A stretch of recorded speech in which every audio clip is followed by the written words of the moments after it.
चलिए देखिए, बहुत अच्छा सवाल था, तुम लोग उसको सही से कर नहीं पाए। एक आध दो बच्चे ने करा है, बाकी कोई नहीं कर पाया। देखो समझ लो उसको, बहुत अच्छा सवाल था।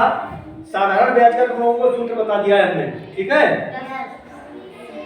उसके बाद मिश्र धन क्या होता है, मूलधन क्या होता है, समय क्या होता है, दर क्या है, ये भी हम लोग जो है चर्चा कर चुके हैं, कई बार बताया है। आज चलिए, किसान ने कितना रुपए उधार लिया था बैंक से?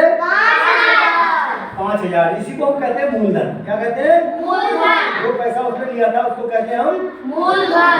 मूलधन कितना है? 5,000। वेरी गुड, 5,000 रुपए, ठीक है।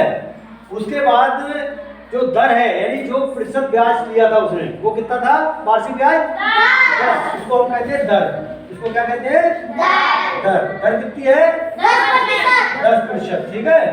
और उसके बाद में आता है समय। क्या आता है? समय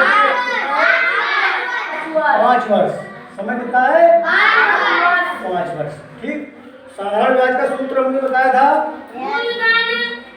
साधारण ब्याज उसको बताया है कि उसने 5,000 रुपए लिए, 10% वार्षिक ब्याज की दर से 5 साल के लिए। तो प्रश्न की जो शर्त है उसमें बताया गया है कि 5 साल के बाद में वो साधारण ब्याज सहित बैंक को कितना रुपया अदा करे या चुकाए, जिससे वो कर्ज से मुक्त हो जाए, ठीक है। तो इसमें क्या करेंगे, हम साधारण ब्याज की गणना करेंगे। साधारण ब्याज का सूत्र क्या होता है? मूलधन गुणे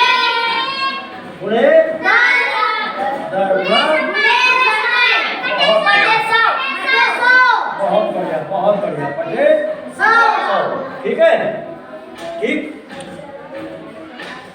अब देखो कुछ नहीं करना है, ये जो हमने लिखा है वो यहाँ पर भरते चले जाओ। मूलधन दर कितनी है? 10। समय कितना है? 5/100 लगा दो।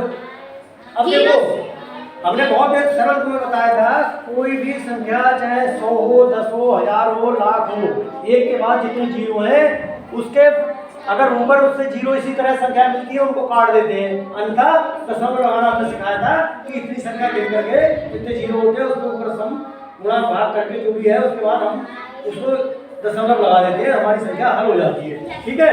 तो वही प्रक्रिया यहाँ अपनाएंगे। देखिए, एक जीरो से हमने ये जीरो काट दिया, एक से ये काट दिया।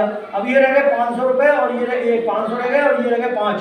तो इन दोनों की गुणा कर दो, कितना आएगा? 5,000 यानी 2,500। तो साधारण ब्याज कितना आ गया?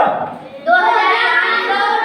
साधारण ब्याज हमारा आ गया 2,500, ठीक। ये तो आ गया साधारण ब्याज। ये 3-5 साल का था।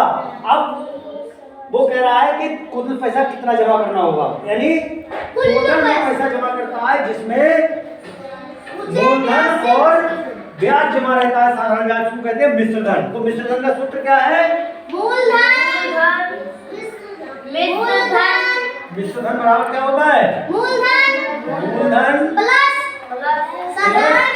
साधारण ब्याज। शाबाश, साधारण ब्याज हो गया ये। तो मूलधन कितना था?